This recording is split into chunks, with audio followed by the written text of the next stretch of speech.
स्वागत है आप सभी का हमारे YouTube चैनल परीक्षा अध्ययन 2.0 पर।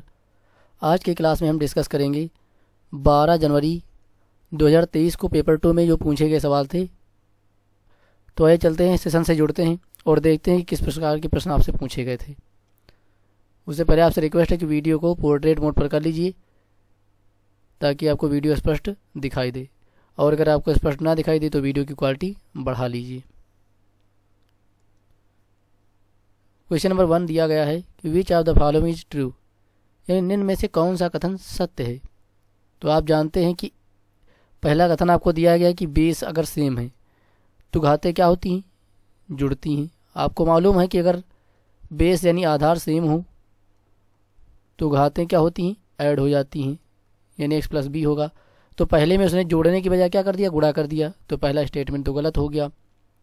दूसरा स्टेटमेंट में बेस सेम है और फिर गुणे में है, तो अब की बार क्या हो जाएंगी, घातें जुड़ जाएंगी, यानी ये दूसरा स्टेप जो है हमने जो किया हुआ है दूसरा स्टेटमेंट वैसे सही हो जाएगा।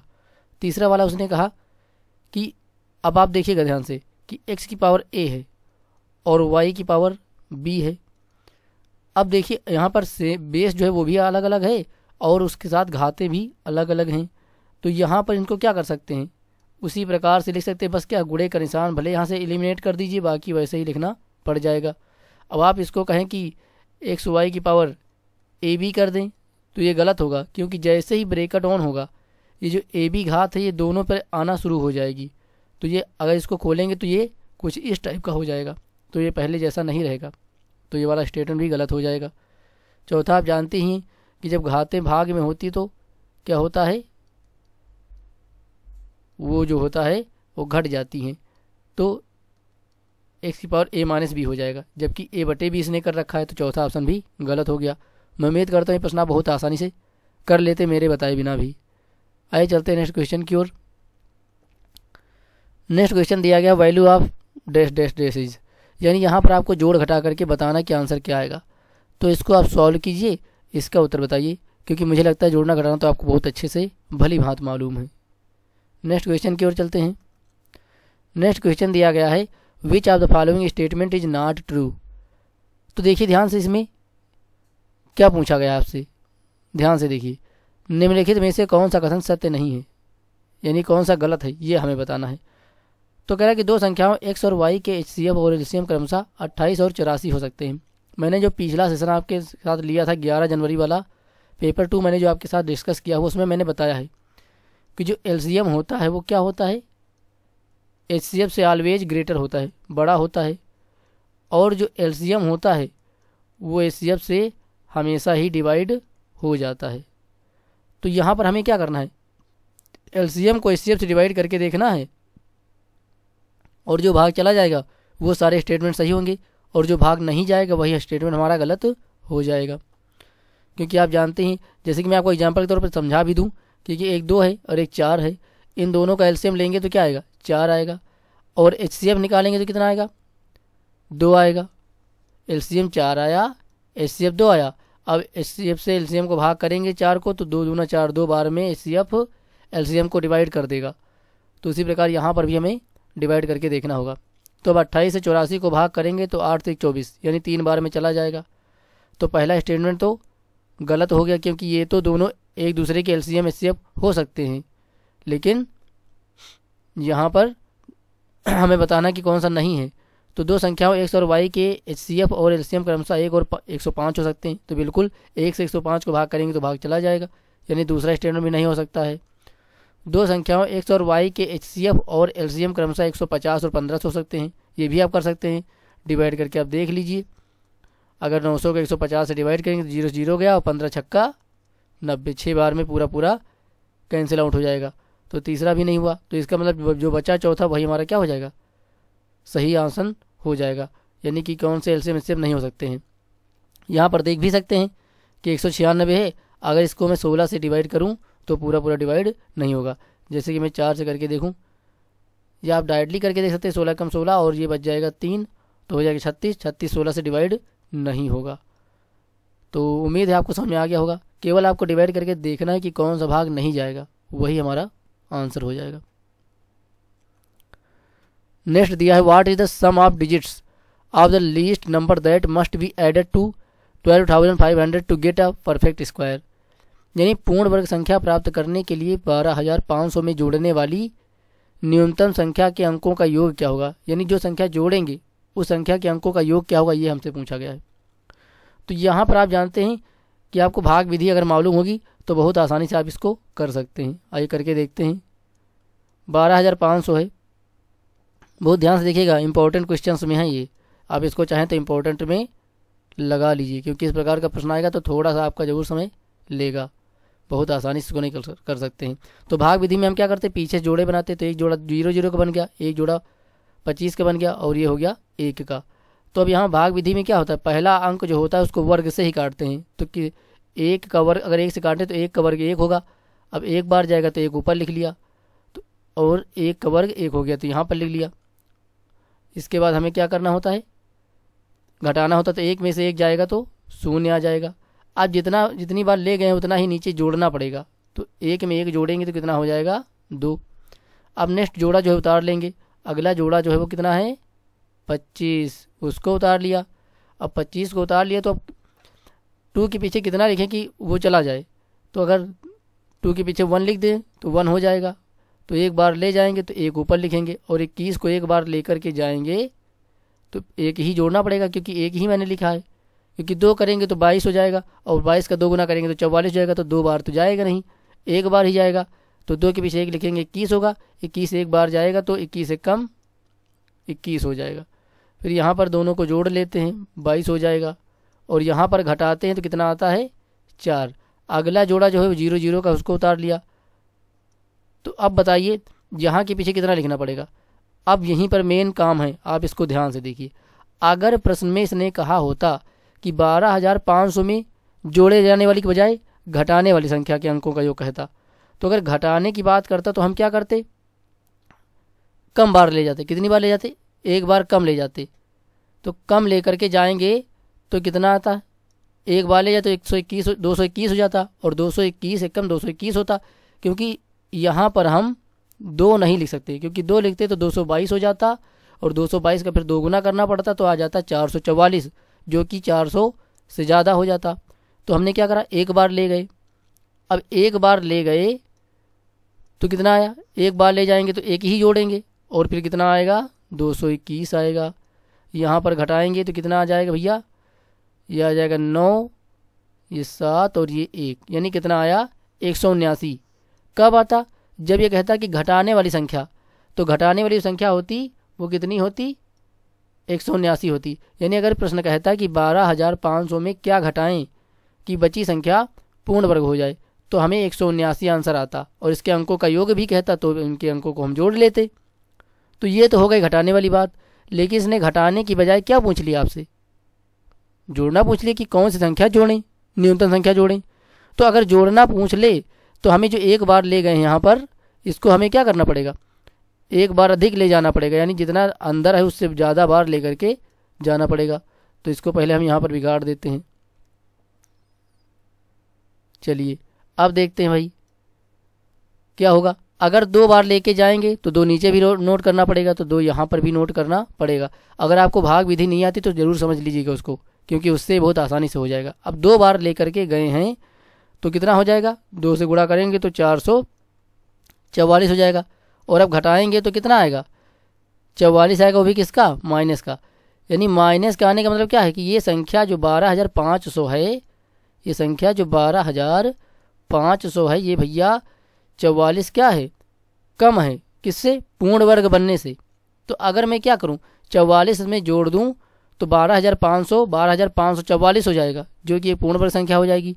यानी न्यूनतम संख्या जोड़ने वाली कौन सी हुई, 44 हुई। तो अगर जोड़ने के लिए कहे तो 1 बार ज़्यादा लेकर के चले जाएंगे, यानी कि 221 नहीं 222 कर लेंगे, 2 यहाँ पर लिख देंगे, और 2 44 हो जाएगा। और 44 हो जाएगा तो इनके अंकों का योग कितना हो जाएगा, 4 4 8 हो जाएगा, जो कि विकल्प चौथे में है। तो विकल्प में चौथा जो है सही आंसर हो जाएगा। अब अगर इस प्रश्न में आपको किसी प्रकार का डाउट लगा तो कमेंट जरूर कीजिएगा, हम नेक्स्ट सेशन में इसको आपके साथ जरूर डिस्कस करेंगे।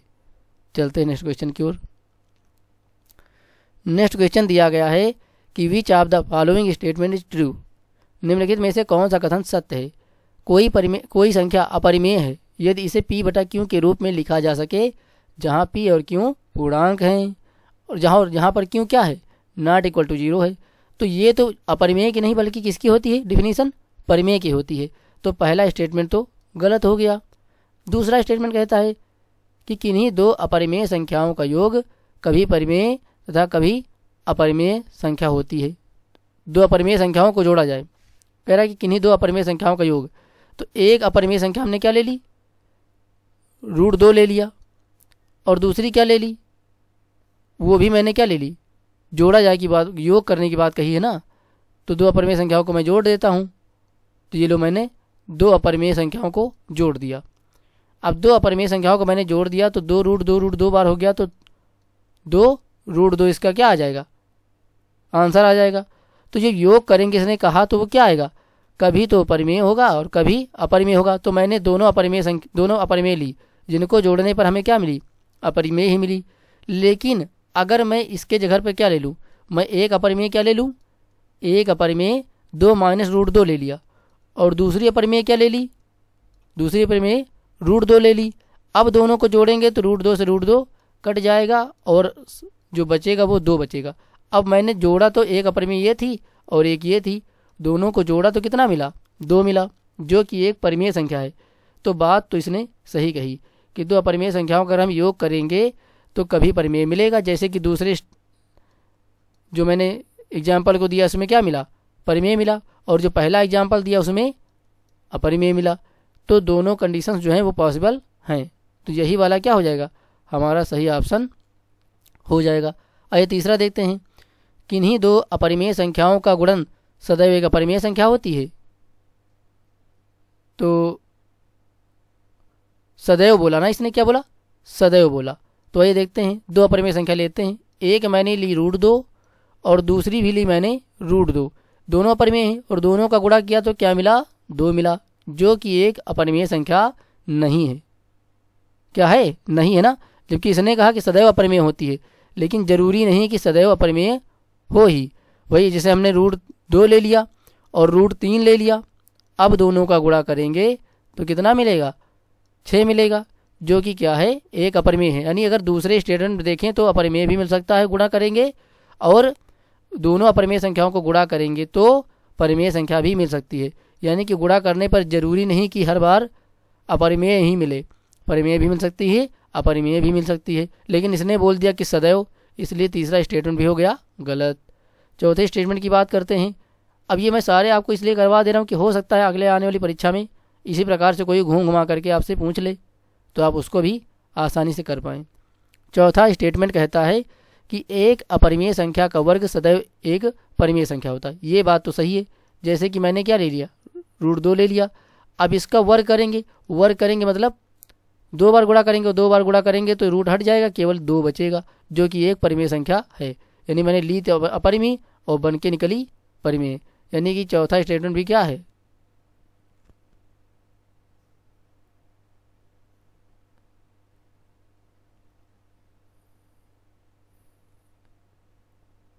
ये भी सही हो सकता है, लेकिन यहाँ पर देखना पड़ेगा थोड़ा सा। आइए देख लेते हैं थोड़ा सा। जैसे कि मैंने अब 2 ले लिया तो हमें क्या मिल गया, परिमेय मिल गया। लेकिन अगर मैं कोई ऐसे ले लूँ, जैसे मैंने 2 - √2 ले लिया, अब अगर इसका वर्ग करेंगे तो क्या परिमेय मिलेगी, अब परिमेय नहीं मिलेगी। आप सॉल्व करके देखिएगा। अब इस स्थिति में ये भी एक पूरी क्या है, पूरी की पूरी ये भी एक अपरिमेय है, और इसका अगर वर्ग करूँगा तो मुझे क्या मिलेगा, एक परिमेय संख्या नहीं मिलेगी। यानी चौथा ऑप्शन भी क्या हो जाएगा, गलत हो जाएगा। तो उम्मीद करता हूँ प्रश्न आपको समझ में अच्छे से ज़रूर आ गया होगा। चलते हैं नेक्स्ट क्वेश्चन पर। सेशन में थोड़ा जो समय का ज़रूर आपको ध्यान रखना होगा, लेकिन क्वेश्चन सारे कॉन्सेप्ट के साथ क्लियर होते चलेंगे। नेक्स्ट क्वेश्चन दिया गया है कि what is the coefficient of X when then. यानी कि यहाँ पर 2 बीजीय व्यंजक दिए गए हैं जिनको विभाजित करने पर हमें एक्स का गुणांक बताना है कि क्या आएगा। तो पहले तो हम यहाँ पर सॉल्व कर लेते हैं थोड़ा सा। तो जैसे यहाँ पर कितना 8 है, और अंदर देखेंगे एक्स सब में से कॉमन हो सकता है, तो मैं क्या करूँ, एक्स को कॉमन भी ले लेता हूँ। तो एक्स को कॉमन ले लिया तो घात 4 थी, कितनी बची, 3 बची, 3 थी तो 2 बचेगी, और सॉरी यहाँ पर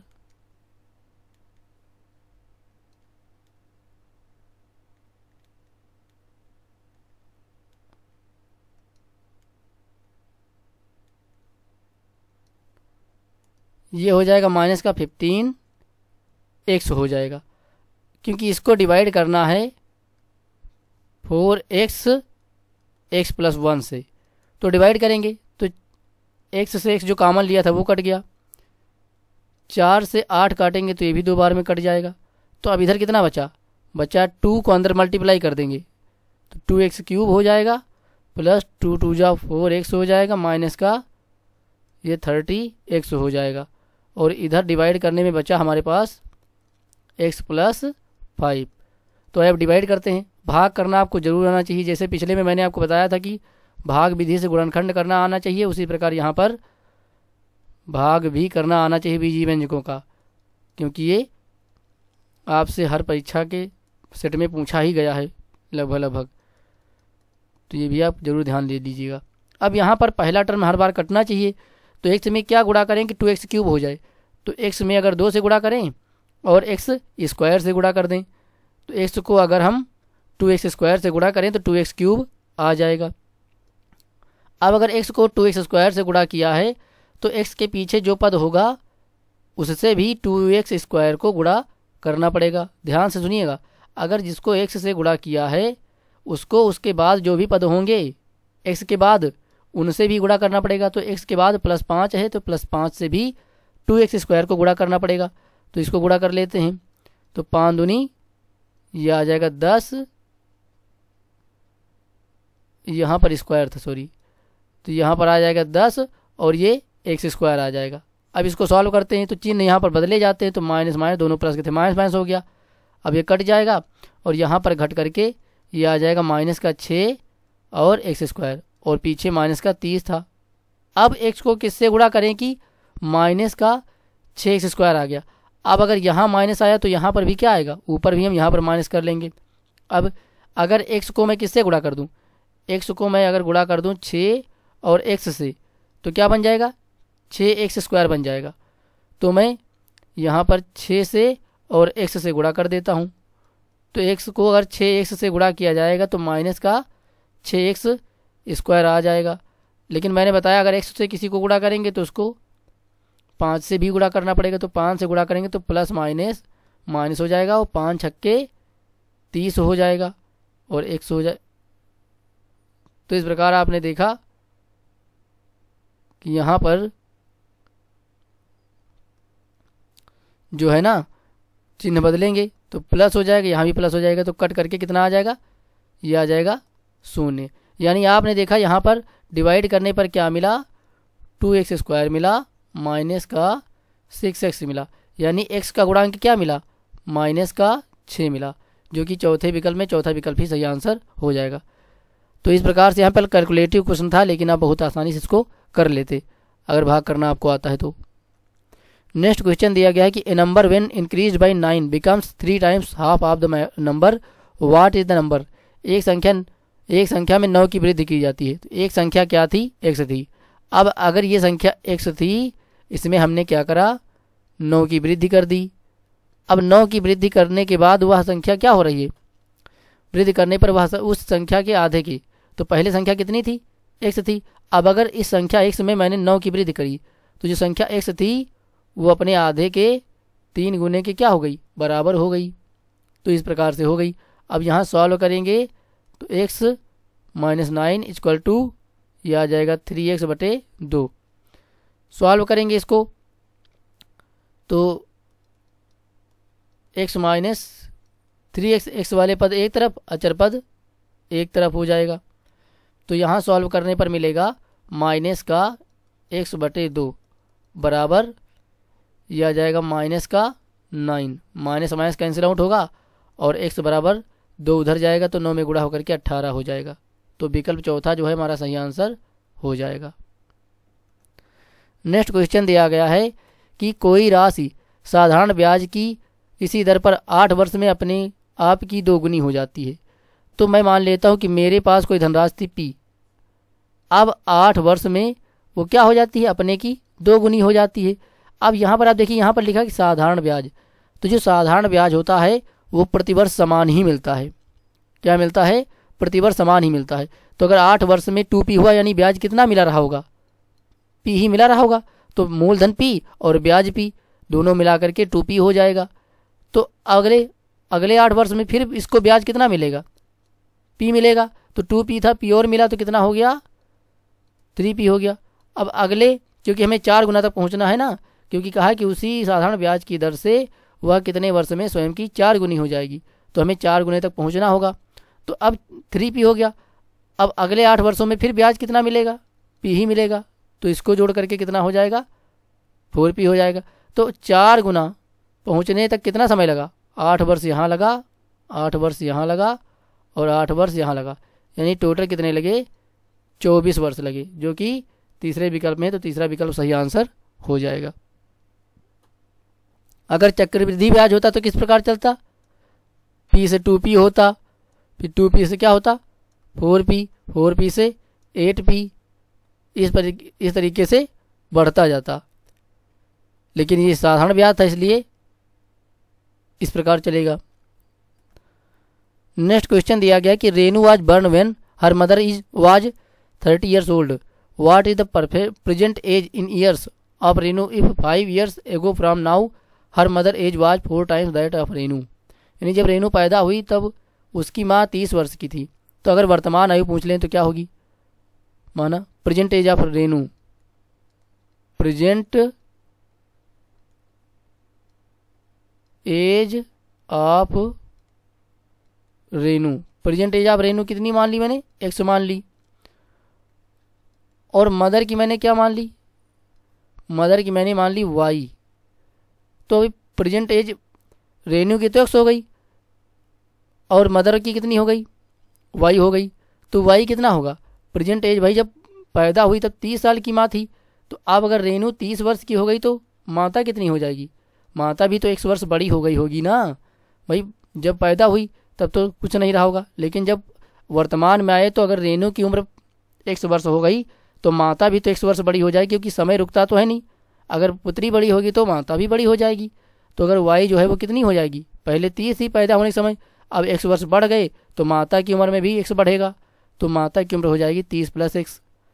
अब उसने कहा कि 5 वर्ष पहले, तो 5 वर्ष पहले की बात करें तो -5, तो 5 वर्ष पहले की बात करें तो रेनू कितनी होगी, तब रेनू 5 वर्ष घट जाएगी। और जो माता होगी वो भी क्या होगी, 5 वर्ष घटेंगी, क्योंकि पीछे जाओगे तो दोनों घटेंगे, आगे जाओगे तो दोनों बढ़ेंगे। तो माता की उम्र कितनी हो गई, ये हो गई 25 - 1। कब, 5 वर्ष पहले। ये रेनू हो गई, ये हो गई रेनू और ये हो गई उसकी मदर। अब तो ये आपको क्लियर हो रहा होगा ना। अब कह रहा है कि जब 5 वर्ष पहले की बात करेंगे तो दोनों एक दूसरे के 4 गुनी थी। तो जो माता हैं अब वो कितनी है, 4 गुनी। तो माता 25 - 1 हो गई 5 वर्ष पहले, और पुत्री जो हो गई रेनू 100 - 5 हो गई। तो पुत्री को अगर 4 गुना करेंगे तो माता की उम्र के बराबर हो जाएगा। तो यही हमारी बन जाएगी समीकरण। इसको सॉल्व करके आंसर आ जाएगा। तो 25 - x बराबर 4x - 20 हो जाएगा। सॉल्व करेंगे x उधर जाएगा तो ये आ जाएगा 5x, और ये उधर जा कर के जुड़ेगा तो ये आ जाएगा 45। यानी यहाँ से x की वैल्यू आ गई 9। कितनी आ गई, 9 आ गई। तो यहाँ पर 9 तो किसी विकल्प में है ही नहीं, यानी कहीं गलती हो गई है। अच्छा, ये यहाँ पर गलती हुई, 30 + x होगा, सॉरी, और घट करके 25 + x हो जाएगा। तो ये 25 + x है। अब 25 + x को सॉल्व कर लीजिए। 25 + x को सॉल्व करेंगे तो ये आ जाएगा 3x। कितना आ जाएगा, 3x। और 3 से 45 को काटेंगे तो कितना आएगा, यहाँ 9 की बजाय कितना आ जाएगा, 15 आ जाएगा। तो 15 आपको पहले विकल्प में दिख रहा है, तो 15 ही रेनू की वर्तमान आयु हो जाएगी। नेक्स्ट क्वेश्चन की ओर चलते हैं। नेक्स्ट क्वेश्चन दिया गया है कि एक व्यक्ति को 140 किलोमीटर की दूरी तय करने में 3 घंटे और 30 मिनट यानी 3.5 घंटे लगते हैं। यदि वह अपनी चाल 5 किलोमीटर प्रति घंटा कम कर लेता है तो उसी दूरी को तय करने में उस व्यक्ति को कितना समय अधिक लगेगा। तो पहले यहाँ पर समय दिया और दूरी दी हुई, यानी हम पहले तो इसकी स्पीड निकाल लें। तो स्पीड बराबर क्या हो जाएगा, डिस्टेंस अपॉन टाइम हो जाएगा। डिस्टेंस है 140 किलोमीटर और समय लगा है 3.5 घंटा। तो यहाँ से सॉल्व करने के बाद स्पीड आ जाएगी। तो यहाँ सॉल्व कर लेते हैं। तो 3 दूनी 6, 7/2 हो जाएगा। और 140 ये 7 से ऊपर जाएगा तो उल्टा होकर के 2/7 हो जाएगा। ये कैंसिल आउट होके 7 दूनी 14 20 आएगा। तो ये आ जाएगा 20 दूनी 40, यानी उसको उसकी स्पीड कितनी आई 40 किलोमीटर, उसकी स्पीड आई 40 किलोमीटर प्रति घंटा आ गई। अब तो हमें स्पीड मालूम हो गई है, लेकिन अब आगे कह रहा है कि उसने अपनी स्पीड को 5 किलोमीटर कम कर लिया, यानी अब टाइम निकालना पड़ेगा, क्योंकि अब की बार दूरी तो उतनी ही है, दूरी उतनी ही है, दूरी 140 किलोमीटर ही चलनी है, लेकिन स्पीड अब कितनी हो गई है 40 से कम होकर के 5 35 हो गई है। अब सॉल्व करेंगे तो देखें कितना आ रहा है। तो अब इसको अगर कैंसिल आउट करेंगे तो ये आ जाएगा 35 दूना 70, ये 4 बार में जाएगा, तो ये आ गया 4 घंटे, ये आ गया 4 घंटे। तो पहले समय कितना लग रहा था, पहले जो समय था वो 3.5 घंटे लग रहा था, और अब समय कितना लग रहा है जब स्पीड कम हो गई तो 4 घंटे, यानी दोनों समय के बीच अंतर कितना है, कितना है 30 मिनट का है। भाई 3.5 में से 4 घंटे में 3.5 घंटा घटाओगे तो 30 मिनट आएगा, जो कि तीसरे विकल्प में है, तो तीसरा विकल्प हमारा सही आंसर हो जाएगा। नेक्स्ट क्वेश्चन दिया गया है कि निम्न में से कौन सा कोण केवल स्केल और कंपास का प्रयोग करते हुए नहीं खींचा जा सकता है।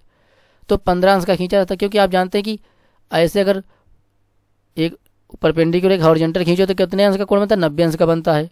और आप जानते हैं प्रकार या कंपास के माध्यम से अगर कोण बनाना हो तो पहले हम सेमी सर्कल ड्रा करते हैं, फिर यहाँ से एक बिंदु को एक चाप खींचते हैं तो 60 अंश का बनता है, दोबारा खींचते हैं तो 120 अंश का भी खींचते हैं बन जाता है, क्योंकि एक चाप जो होता है वो 60 अंश का कोण निर्मित करता है दूसरे चाप तक दूरी तक पहुँचने पर। तो यहाँ से यहाँ तक 60 हुआ, यहाँ कितना हो गया 120 हो गया। अब 120 से एक चाप लगाएंगे और एक लगाएंगे 60 से, तो दोनों को काटेंगे तो कितने का बनेगा 90 का बनेगा, यानी एक बार चाप लगाया तो कितने का बना 60 का, और दोबारा चाप लगाया तो कितने का बना 120 का बना, दोनों को आधा आधा कर दिया तो कितना बन गया 90 बन गया। यानी 60 120 90 इस प्रकार से कोण बनते जाएंगे, क्योंकि आप अगर 60 का आधा करेंगे तो 30 बनेगा, अब आधा कर दिया तो यहाँ पर कितना बन जाएगा 30 बन जाएगा, 30 का आधा करेंगे तो 15 बन जाएगा। इस प्रकार कोण बनते रहेंगे, 15 का आधा करेंगे तो 7.5 डिग्री बन जाएगा इस प्रकार से। अब 7.5 का आधा कर देंगे तो 3.25 बनने लगेगा। तो इस प्रकार अगर किसी कोण का अगर मालूम है तो उसका आधा आधा करते चले जाएंगे तो स्केल और कंपास की मदद से हम बना सकते हैं, लेकिन जो इसके मल्टीप्लाई में ही ना आए उसको नहीं बना सकते। तो आप देखिए यहाँ पर क्या 15 भी बन जाएगा, 105 भी बन जाएगा और 135 भी बन जाएगा, लेकिन जो 40 अंश का कोण है उसे हम स्केल और कंपास की मदद से नहीं बना पाएंगे। तो यही हमारा जो होगा क्या हो जाएगा आंसर हो जाएगा, जो दूसरे नंबर पे है। तो आइए चलते हैं नेक्स्ट क्वेश्चन की ओर। नेक्स्ट क्वेश्चन दिया गया है कि यदि एक समबाहुभुज के बाह्य कोणों की माप 45 अंश है तो उसकी भुजाओं की संख्या ज्ञात कीजिए। तो ये आप जानते ही होंगे, कोई भी समबाहुभुज हो उसके सभी बाह्य कोणों का योग जो होता है वो कितना होता है 360 होता है, ना तो इससे ज़्यादा और ना ही इससे कम होता है। आंतरिक कोण कितने भी हो सकते हैं, क्योंकि जितनी ज़्यादा भुजाएं होती जाएंगी उतने ही ज़्यादा आंतरिक कोण बनते चले जाएंगे। लेकिन अगर बाह्य कोणों का योग हम करेंगे तो वो सभी चाहे इतने ही भुजाएं क्यों ना हों, उन सभी का जो योग होगा बाह्य कोणों का वो 360 ही होगा। तो यहाँ से अगर भुजा निकालें तो भुजा निकालेंगे तो 360/1 बाह्य कोण, एक बाह्य कोण, इस प्रकार से कर सकते हैं। तो यानी इस फार्मूले में रख करके आप क्या ज्ञात कर सकते हैं, इस फार्मूले में अगर आप रखेंगे तो अगर बाह्य कोण दिया हुआ है तो भुजाओं की संख्या ज्ञात कर लेंगे, या अगर भुजाओं की संख्या दी हुई है तो एक बाह्य कोण का मान भी ज्ञात किया जा सकता है, यानी दोनों काम यहाँ से हो सकते हैं। तो इसने भुजा ज्ञात करने की पूछी तो 360 हो गया, और एक बाह्य कोण का मान उसने 45 डिग्री दे रखा है, उसको रखकर सॉल्व करेंगे तो 45 दूना 90, 9 चौको 36, यानी कितना आया भाग करने पर 8 आ गया। यानी कि इसमें इस समबाहुभुज में 8 भुजाएं होंगी। नेक्स्ट क्वेश्चन दिया गया है कि दो रेखाखंड ए बी और सी डी, तो मैंने इसको ए बी मान लिया और इसको मान लिया सी डी, ये दोनों रेखाखंड हो गए। एक दूसरे को बिंदु ओ पर प्रतिच्छेद करते तो ये बिंदु कौन सा हो गया ओ हो गया। यदि ओ ए सी यानी मिलाना पड़ेगा, ए को सी से मिलाना पड़ेगा, मिला लिया। ओ ए सी हमारे पास 60 अंश का दिया हुआ है, 60 अंश हो गया। OCA यानी इधर का साइड का कोण जो है वो 70 डिग्री दिया हुआ है। तो अब ऊपर देखिए क्या बन गया, OAC एक त्रिभुज बन गया और त्रिभुज के तीनों कोणों का योग 180 अंश होता है। तो 60 और 70 मिला करके 130 हो जाएगा। तो तीसरा कोण कितना आ जाएगा, 50 अंश आ जाएगा। तो अब नीचे की ओर भी कितना होगा, 50 ही होगा, क्योंकि ऊपर और नीचे जो क्रॉस करते हैं तो एक दूसरे के शीर्षाभिमुख कोण होते हैं। तो उधर की साइड इधर की साइड दोनों शीर्षाभिमुख कोण, तो वो 50, तो ये भी 50 हो जाएगा। अब इनको भी मिलाना पड़ेगा क्योंकि इनका भी मान दिया हुआ है। तो ये तो हो गया 50। अब उसने कहा कि OBD यानी ये कोण उसने कितना दे रखा है, 90 अंश का दे रखा है। तो अब ये OBD 90 दे रखा है। इधर अंदर की ओर कोण जो है ये कितना बना, यहाँ पर कर्सर चल रहा है यहाँ पर देखिए 50 बना, तो 90 और 50 से 140 हो गया। तो बचा कितना, इधर 180 में से 140 चला गया तो 40 अंश बचा, जो कि तीसरे विकल्प में है। तो यही हमारा क्या हो जाएगा, सही आंसर। नेक्स्ट क्वेश्चन दिया गया है कि F, E और V क्रमशः किसी बहुफलकी के फलकों, किनारों और शीर्षों की संख्याएं हैं, तब निम्न में से कौन सा कथन सत्य है। तो यूलर्स का जो पॉलीहेड्रन फार्मूला होता है, यूलर्स का पॉलीहेड्रन जो फार्मूला होता है वो यही होता है कि V + F - E बराबर कितना होता है, 2। यानी कि अगर शीर्षों की संख्या में से फलकों की संख्या जोड़ें और उसमें एजेज यानी किनारों को घटा दें तो उनका जो डिफरेंस आएगा वो कितना आएगा, वो 2 आएगा। जहाँ पर F जो होता है वो क्या होता है, नंबर ऑफ फेसेज फलक होते हैं। E जो होती है वो एजेज यानी किनारों की संख्या होती है, और जो V होता है वो वर्टिसेज यानी शीर्षों की संख्या होती है। तो जैसे मैंने आपको यहाँ पर दिखाने के लिए ट्रायंगल ले रखा है, तो आप यहाँ देखिए ट्रायंगुलर पॉलीहेड्रन है। तो यहाँ पर कितने शीर्ष हैं, एक बाहर इधर की ओर फलक हो गया, एक फलक इधर की हो गया, और एक नीचे हो गया, और एक जस्ट इसके पीछे की ओर हो गए। तो F बराबर कितना हो गया, 4 हो गया। एज की बात करें यानी इसके कितने किनारे हैं, तो एक ये हो गया, दूसरा ये हो गया, तीसरा ये हो गया, चौथा ये हो गया, पांचवा ये हो गया, और नीचे की ओर ये छठा हो गया। तो एज 6 हो गए।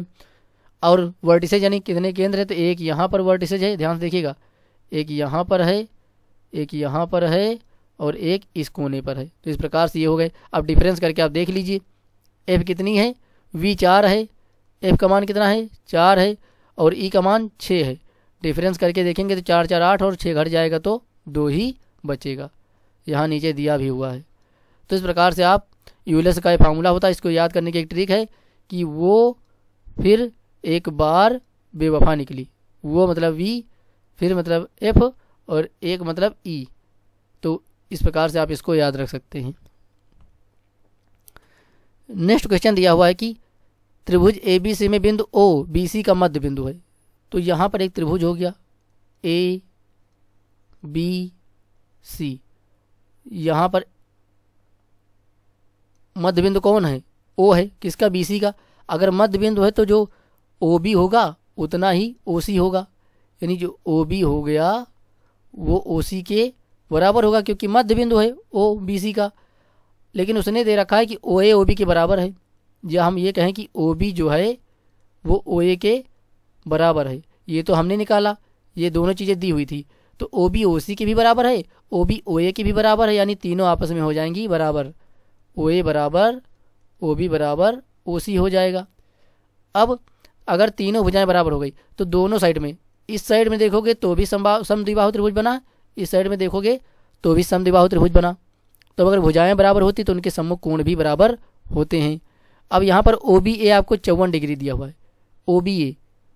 OBA यानी ये वाला जो कोण है कितना दे रखा है, ये उसने 54 डिग्री दे रखा है।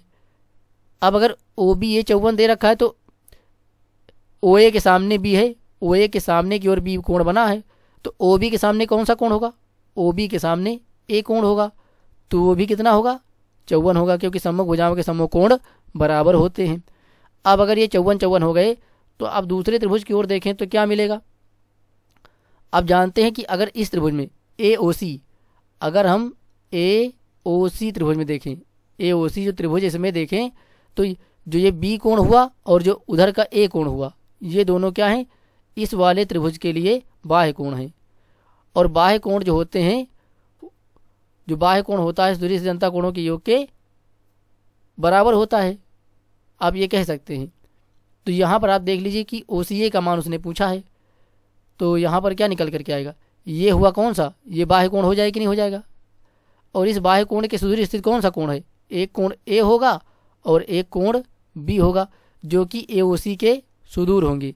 एक कोण AOC है, AOC जिसके बाह्य दूर कोण कौन से हैं, बाह्य की ओर दूर कोण है ए कोण और बी कोण, ये वाला और ये वाला। अब यही जो होंगे इस दोनों के बराबर योग के बराबर होंगे, तो ये 54 हुआ और दूसरा भी 54 हुआ। तो दोनों को अगर हम जोड़ लेते हैं तो ये 108 अंश आ जाता है।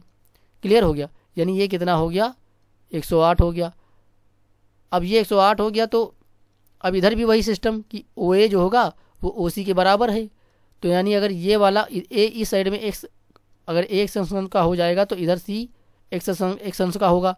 तो दो तीनों को जोड़ करके कितना हो जाएगा, x ये हो जाएगा, x ये हो जाएगा और ये मिला करके 108 अंश किसमें, त्रिभुज AOC में।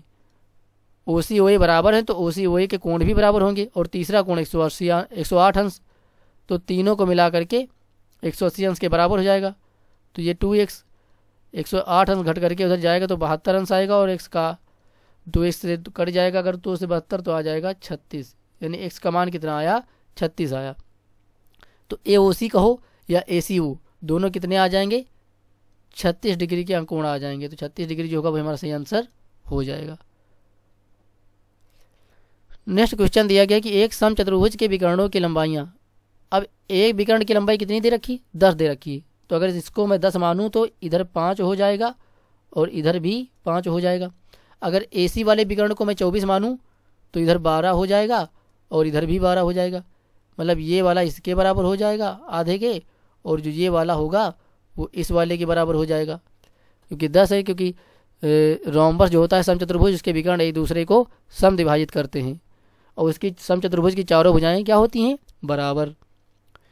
और एक बात ध्यान रखिएगा, जो समचतुर्भुज के विकर्ण होते हैं वो एक दूसरे को कहाँ काटते हैं, 90 डिग्री समकोण पर काटते हैं, चारों ओर समकोण पर ही काटते हैं। यानी कि समचतुर्भुज के जो चारों त्रिभुज बने हुए हैं वे सभी समकोण त्रिभुज बनेंगे। ये वाला, ये वाला, ये वाला और ये वाला, ये सभी त्रिभुज होंगे इस चतुर्भुज के अंदर बने, वे सभी समकोण त्रिभुज होंगे। और समकोण त्रिभुज होंगे तो एक भुजा कितनी, 5 हो गई और एक 12 हो गई। तो सिंपल सी बात, तीसरी कौन सी होगी, जो विकर्ण होगी वो 13 हो जाएगी, क्योंकि हमें पाइथागोरियन ट्रिपलेट मालूम है कि 12 5 12 13 क्या होते हैं, पाइथागोरियन ट्रिपलेट होते हैं। तो इस प्रकार से ये पाइथागोरियन ट्रिपलेट हो जाएंगे। अगर पाइथागोरियन ट्रिपलेट आपको याद होंगे तो यहाँ पर पाइथागोरियन जो प्रमेय है उसको लगाने की जरूरत नहीं पड़ेगी। तो 5 12 हमने जस्ट से 13 लिख दी, क्योंकि हमें मालूम है, याद है, इसलिए हमने लिख दी। अब उसने कहा कि परिमाप बताइए, तो परिमाप तो सेम होता है, कितना होता है परिमाप, 4 गुणे कितना भुजा होता है। पेरीमीटर की बात करें तो 4 गुणे भुजा, तो 4 गुणे भुजा कितनी है, 13 निकाली हमने। ये जो 13 निकल करके ये क्या आई, भुजा ही तो निकल करके आई, यही यहाँ पर पुट कर देते, 13 चौको ये कितना आ जाएगा, 52 आ जाएगा। 13 चौको आ जाएगा 52, जो कि दूसरे विकल्प में है, तो दूसरा विकल्प हमारा क्या हो जाएगा, सही आंसर हो जाएगा। तो नेक्स्ट क्वेश्चन दिया गया है कि त्रिज्या 1.2 सेंटीमीटर तथा लंबाई 22 सेंटीमीटर की धातु की एक ठोस बेलनाकार छड़ को पिघला करके 2 मिलीमीटर त्रिज्या का एक बेलनाकार तार बनाया गया है। तो सिंपल सी बात यह है, समझिएगा कि यहाँ पर जो दिया हुआ है दोनों ही बेल ही बनेंगे। जो पहला वाला ठोस बेलनाकार छड़ थी ही, उसको पिघला करके दूसरा भी बेलनाकार तार ही बनाया गया है। तो दोनों ही प्रकार से बेलन के आकार में ही हैं। और आप जानते हैं कि अगर एक ठोस बेलनाकार छड़ हो या पदार्थ हो, उसको तोड़ करके कोई दूसरी चीज़ बनाई जाए, पिघला करके कोई दूसरी चीज़ बनाई जाए, तो उन दोनों के जो आयतन होते हैं वो नहीं बदलते हैं। अर्थात जो पदार्थ की मात्रा होती है वो तो दोनों में सेम ही रहती है। पदार्थ की मात्रा सेम होने की वजह से उसका जो आयतन होता है वो नहीं बदलता है। तो अगर मैं पहले वाले का आयतन मान लूँ πr1 स्क्वायर h1 मान लूँ, और दूसरे का जो तार बनाया गया उसका क्या हो जाएगा, πr2 स्क्वायर h2 हो जाएगा। तो यहाँ पर पाई से तो पाई कैंसिल आउट हो जाएगा। अब पहले की त्रिज्या उन्होंने कितनी दे रखी है, 1.2 दे रखी है, तो यहाँ पर रख देंगे 1.2, क्योंकि स्क्वायर है तो 2 बार गुणा करना पड़ेगा, तो 2 बार गुणा कर दिया। पहले की लंबाई उसने या लंबाई बोला या उसको ऊंचाई बोल लो, वो उसने 22 सेंटीमीटर दे रखी है, तो यहाँ पर 22 सेंटीमीटर रख देंगे। उसके बाद इधर इसकी त्रिज्या आपको 2 मिलीमीटर, जो तार बनाया है उसकी त्रिज्या 2 मिलीमीटर है, और मिलीमीटर की बजाय हमें यहाँ क्या करना पड़ेगा, सेंटीमीटर बनाना पड़ेगा, क्योंकि सारे पैमाने सेंटीमीटर में हैं तो इसको भी सेंटीमीटर बनाना पड़ेगा। तो इसको मैंने क्या करा, 10 से भाग कर दिया, 10 से भाग कर दिया तो ये अब बन गया सेंटीमीटर। तो इसको क्या करना पड़ेगा, 2 बार करना पड़ेगा, तो 2/10 हो जाएगा। और इधर की हमें जो इसकी तार की लंबाई इसकी मालूम है नहीं, तो H2 नहीं मालूम है। H2 लिखो यहाँ पर या L2 लिख सकते हो, आप चाहो जो चाहो वो लिख सकते हो। तो यहाँ सॉल्व करेंगे तो आप समझ लीजिए ये 200 होंगे, तो यहाँ दशमलव लगेगा दोनों में। अगर 10 से भाग करेंगे 2 को तो दशमलव लग जाएगा, 0.2 हो जाएगा, ये कट जाएगा इस प्रकार से, तो हटा देंगे अगर तो दशमलव से ये दशमलव हट जाएगा और दूसरे वाले दशमलव से ये दशमलव हट जाएगा। तो अब कटेगा, ये 2 दूनी 4 हो जाएगा, ऊपर की गुणा करेंगे 2 दूनी 4, और 4 से 12 को काटेंगे तो 4 तिहाई 12, ये कट गया। अब गुणा करेंगे तो 12 × 36 और 36 दूना 72, और ये आ जाएगा 11। तो ये हमने L2 मान लिया अब की बार। तो L2 पर कितना आ जाएगा, ये 2 आएगा, 7 आएगा, सॉरी 9 आएगा और ये 7 आएगा, यानी आ गया 792। कितना आ गया, 792 सेंटीमीटर, जो कि दूसरे विकल्प में, तो दूसरा विकल्प हमारा क्या हो जाएगा, सही आंसर हो जाएगा। तो यहाँ पर केवल कैलकुलेशन करनी थी, फार्मूला आपको आता होगा तो बहुत आसानी से कर लेंगे। नेक्स्ट क्वेश्चन दिया गया है कि प्रत्येक 10 सेंटीमीटर भुजा वाले लकड़ी के 5 घनाकार ब्लॉकों को सिरे से सिरा मिलाकर के एक पंक्ति में जोड़ा गया। इस प्रकार प्राप्त ठोस की पृष्ठ को 10 पैसे प्रति सेंटीमीटर स्क्वायर की दर से पेंट करने का खर्च रुपए में क्या होगा। तो अब आप देखिए, ये हमारे पास मान लिया था एक घन, इसमें कई घन हो गए, तो मैंने मान लिया एक घन ये हो गया, दूसरा ये हो गया, तीसरा ये हो गया, चौथा ये हो गया। तो 1 2 3 4 5 ये हो गए सभी, पहला, दूसरा, तीसरा, चौथा और ये 5वां, ये सभी हो गए घन। इन सबको मैंने एक में जोड़ दिया। तो अब आप जानते हैं कि घन जो होता है वो सभी वर्गाकार फलकों से मिलकर के बना होता है, और एक घन में 6 फलक होते हैं। तो एक घन में 6 फलक होते हैं, तो और सभी प्रत्येक फलक का जो क्षेत्रफल होता है वो कितना होता है, क्योंकि वर्ग से बना है तो उसका क्षेत्रफल A² ही होगा, जो कि वर्ग का क्षेत्रफल होता है वही घन के एक फलक का भी क्षेत्रफल हो जाएगा, तो वो हो गया A²। अब यहाँ पर देखिए, जो पहला वाला जोड़ेंगे तो उसमें क्यों 6 सतहें होंगी पूरी, लेकिन एक सतह जब जोड़ेंगे तो दूसरी वाली सतह से जुड़ जाएगी। जब इधर जोड़ेंगे तो इधर की ये वाली सतह है दोनों में की जुड़ जाएगी। तो पहले वाले में तो 6 की बजाय 5 सतहें बचेंगी, क्योंकि एक सतह तो एक दूसरे में चिपक करके बंद हो जाएगी। इसी प्रकार जो इस साइड में होगा बाहर की ओर, उसमें भी 6 की बजाय कितनी हो जाएंगी, 5 सतहें ही बचेंगी। और बीच में जो होंगे उसके इधर वाली भी जाएगी और दोनों साइड जाएगी, यानी कि जो बीच में 3 जुड़े हैं, ये दूसरे नंबर, तीसरे नंबर और चौथे नंबर वाला, इन तीनों के जो घन होंगे, इन तीनों को बीच में जब सटाया जाएगा तो इनके 2 तरफ की सतहें कम पड़ जाएंगी। यानी 6 थी तो किनारे किनारे वाले में एक एक लुप्त होंगी, जिससे कि इनकी 5 बचेंगी। लेकिन जो बीच में है उनकी 2 सतहें बंद हो जाएंगी एक दूसरे से सटाने की वजह से। तो इसमें 6 की बजाय कितनी बचेंगी, 4 बचेंगी, तीसरे वाले में भी 4 बचेंगी और इस चौथे वाले में भी 4 ही बचेंगी, क्योंकि इसके दोनों तरफ की बंद हो गई। और जो किनारे थे उनकी एक एक बंद हुई, तो उसमें 5 हुए। तो कितनी टोटल सतह हो गई, ये हो गई 5 5 10 और ये 12, यानी टोटल 22 सतह हो गई। और एक सतह का क्षेत्रफल कितना है, A² है, तो 22 सतहों का क्षेत्रफल कितना होगा, 22 A² होगा। गुणा कर देंगे A² से 22 को, तो 22 A², 22 सतहों का क्षेत्रफल हो जाएगा। ये तो 5 घनों को एक साथ जोड़ने पर उनका कुल पृष्ठीय क्षेत्रफल हो जाएगा, क्योंकि अब उसको पेंट करने में 10 पैसे प्रति सेंटीमीटर स्क्वायर की दर से खर्च आता है। तो अब इसको क्या करेंगे, गुणा कर देंगे 10 से। तो 10 से गुणा कर दिया तो ये पैसे में आएगा। अब किस में आएगा, पैसे में आएगा।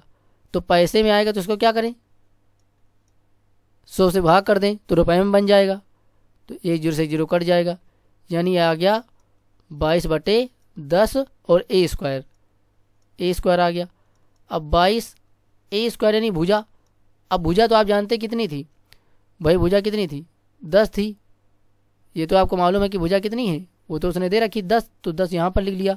A² था तो 10 को 2 बार लिखना पड़ेगा, 10 × 10, तो एक 10 से 10 कट जाएगा और 22 को 10 से गुणा करेंगे तो 220 आ जाएगा। यानी कि 220 रुपये खर्च होंगे, जो कि दूसरे विकल्प में, तो दूसरा विकल्प हमारा सही आंसर हो जाएगा। नेक्स्ट क्वेश्चन की ओर चलते हैं।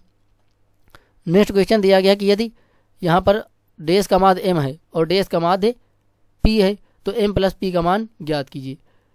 तो इसको मैं आपको होमवर्क में देता हूँ, इसको आप होमवर्क में ले लीजिए, इसको करिएगा और बताइएगा कि इसका आंसर क्या होगा। क्योंकि मुझे लगता है औसत निकालना, औसत को ही माध्य कहते हैं दूसरे रूप में। तो आप सभी पदों को जोड़िए और जितने पद हैं उनसे भाग कर दीजिए, तो वहाँ से क्या निकलेगा, पहले वाले में माध्य m माना है तो पहले वाले से m निकल करके आएगा, और दूसरे वाले में जब p निकालना होगा क्योंकि दूसरे में माध्य p माना है, तो उन सबको जोड़ेंगे तो उसमें कौन आ जाएगा, देखिए एक m भी आ जाएगा। लेकिन m आएगा तो m का मान पहले से हमें पता हो जाएगा पहले वाले आंकड़ों के द्वारा।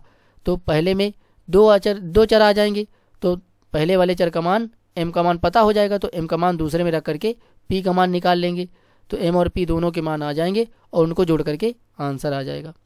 तो इसको करिए और इसको सॉल्व करके कमेंट जरूर करिएगा कि इसका क्या आंसर आया।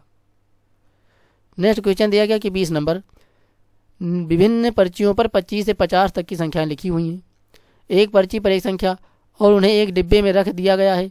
यादृच्छा डिब्बे में से एक पर्ची निकाली गई, इस पर्ची पर एक अभाज्य संख्या न आने की प्रायिकता क्या होगी। यानी अभाज्य संख्याएं ना आए ऐसी प्रायिकता क्या होगी। प्रायिकता आप जानते हैं कि 1 से सदैव कम होती है। तो अगर 25 से स्टार्ट करेंगे और कहाँ तक जाएंगे भैया, 50 तक जाएंगे, तो टोटल कितने नंबर हो गए पूरे, टोटल नंबर 25 से 50 तक काउंट करोगे तो 26 मिलेंगे, क्योंकि एक 25 स्वयं हो गई और 25 के बाद 50 तक पहुँचेंगे तो 25 वो हो जाएंगी, तो 25 और एक 25 स्वयं मिला करके टोटल 26 नंबर हो जाएंगे। अब अभाज्य जो होंगे, प्राइम की बात करें कि इनमें कौन कौन से प्राइम हैं, क्योंकि अगर आप प्राइम संख्या नहीं जानते हैं कि इनके बीच में कितनी है, तब आप इस सवाल को कभी भी नहीं कर सकते हैं। तो ये करते हैं, 25 के बाद एक 29 अभाज्य संख्या होती है, 31 अभाज्य संख्या होती है, 37 अभाज्य संख्या होती है, 41 अभाज्य होती है, 43 अभाज्य होती है और यहाँ पर एक 47 अभाज्य होती है। तो इस प्रकार देखा कि जो अभाज्य संख्याओं की संख्या वो कितनी हो गई, 1 2 3 4 5 6, यानी अभाज्य संख्या कितनी हो गई, 6 हो गई। अब टोटल 26 थी और 26 में से 6 तो अभाज्य हो गई, तो किसकी प्रायिकता, ना होने की। तो अगर 26 में से 6 अभाज्य हो गई तो बाकी जो बची वो कौन बची, वो बची 20 बची, यानी 20 ऐसी होंगी जो अभाज्य नहीं है, तो वही आनी चाहिए, क्योंकि प्रश्न ने कहा कि अभाज्य ना आए। तो अभाज्य अगर 6 नहीं आएंगी 26 में से तो कौन सी आएंगी, 20 में से ही कोई आएगी, तो वो तो ऊपर हो गया। और कुल संभावित मान जो थे वो 26 थे, तो ये हो गए 20/26, यानी टोटल वैल्यू नीचे और आने वाली संख्या ऊपर, तो ये ऊपर रख दिया। अब यहाँ पर घटाएंगे काटेंगे तो 10/13 आ जाएगा, जो कि आपको दूसरे विकल्प में मिलेगा, तो दूसरा विकल्प ही हमारा सही आंसर हो जाएगा। तो इस सेशन में इतने ही प्रश्न पूछे गए थे जो भी आपके सामने हमने डिस्कस किए। अगर सेशन आपको अच्छा लगा हो, क्लास अच्छी लगी हो, तो लाइक ज़रूर कर दीजिएगा, क्योंकि पीपीटी बनाने में और उसको रिकॉर्ड करने में थोड़ी सी मेहनत तो ज़रूर लगती है, वो आप भी जानते होंगे। तो लाइक ज़रूर कर दीजिएगा, अपने मित्रों के साथ शेयर कर दीजिएगा, अगर वे सीटर की प्रिपरेशन करते हैं तो उनके साथ ज़रूर शेयर कीजिएगा। और अगर चैनल पर नए आए हैं तो सब्सक्राइब कर लीजिएगा और बेल आइकन को ऑल पर सेट कर लीजिएगा, ताकि आने वाली वीडियो की नोटिफिकेशन आप तक समय पर पहुंचती रहे। Thanks for watching. तब तक के लिए आपका समय शुभ हो। मिलते हैं नेक्स्ट वीडियो में। बहुत बहुत धन्यवाद।